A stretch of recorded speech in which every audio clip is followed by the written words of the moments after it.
We start with some sad news. Adrian McCallum, better known as Lionheart to UK wrestling fans, died early Wednesday morning at the age of 36, possibly at his own hand, although a cause of death has not been revealed.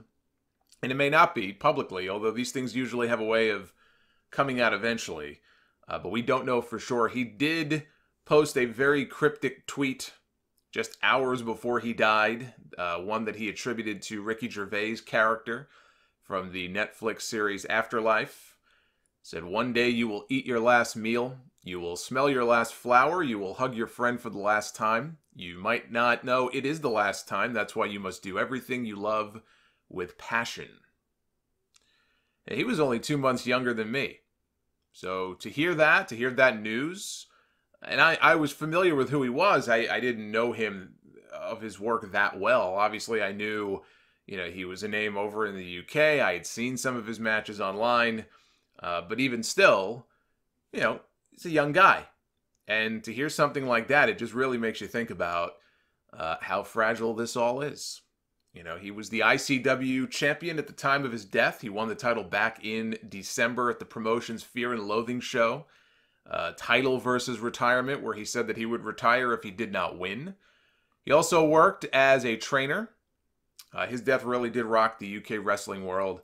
In particular, just a ton of messages that I've seen, a lot of tweets, a lot of Instagram messages going back and forth from anybody and everybody who knew him. Even if they just knew him a little bit, you could tell that he was a big influence on a lot of people. And he was also a huge fan of The Rock. He even snapped a photo posing next to The Rock's star on the Hollywood Walk of Fame just 3 months ago. This was back in March.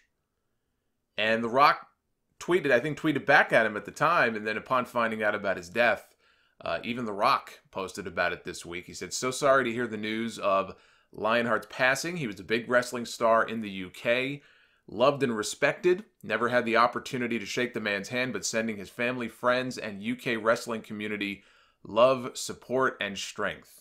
So I thought that was a very classy thing of him to say.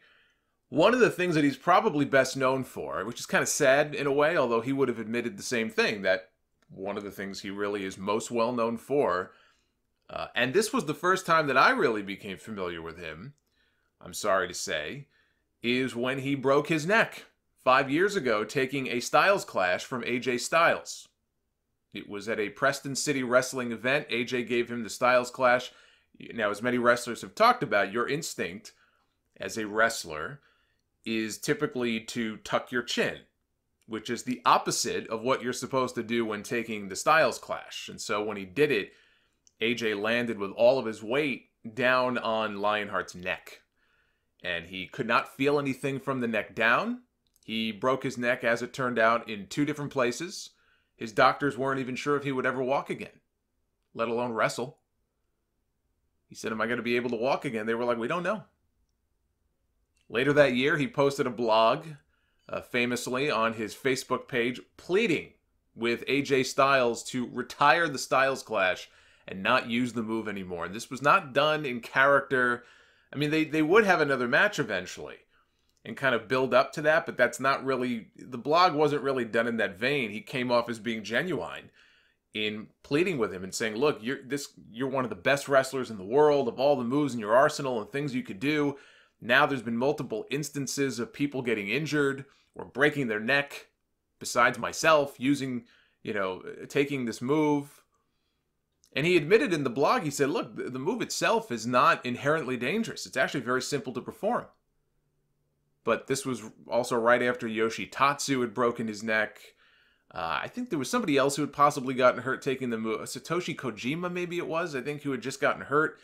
Roderick Strong was another one who also, I think, tucked his chin, and he didn't break his neck, thank God, but he had also been hurt taking the move.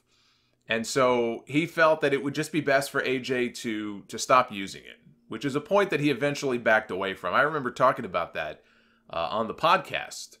And even saying at the time, I said, I'm not a fan of banning moves, and I think that would be ridiculous. I was not a fan of him just kind of flat out not using the move anymore. I've never been a huge fan of the Styles Clash anyway. I just don't see what's so devastating about it. Although, I guess if you take the move wrong, it's pretty devastating. But yeah, I'm just not a fan of that. He eventually backed away from making that point and just said, look, you know what? In the end, it was my fault. I made a mistake. I tucked my chin when I wasn't supposed to, and that's just the way that it goes. He was able to climb back into the ring the following year, so he defied whatever expectations even his own doctors may have had for him. He walked again. He wrestled again. He even wrestled AJ Styles again. And he admitted later on that his injury, which is kind of a weird thing to admit to when you break your neck and it's such a severe injury, but he said in an interview that it was maybe the best thing that ever happened to him, or the best thing that could have happened to him, because all of a sudden, because of that injury, people like me, all of a sudden they know who this Lionheart guy is, when I had never really heard of him or been familiar with him before. A GoFundMe page was set up to help pay for his funeral expenses. The goal was 6,000 British pounds, which equates to, I believe, somewhere in the range of $7,600 US. At last check, and this was a couple of days ago, so it may be more by now, but I did make a note here that as of a couple of days ago, they had already more than doubled that amount and raised over 14,000 pounds to help pay for his funeral expenses. So a very sad story. It certainly it sounds like, this may have been something that he took his own life.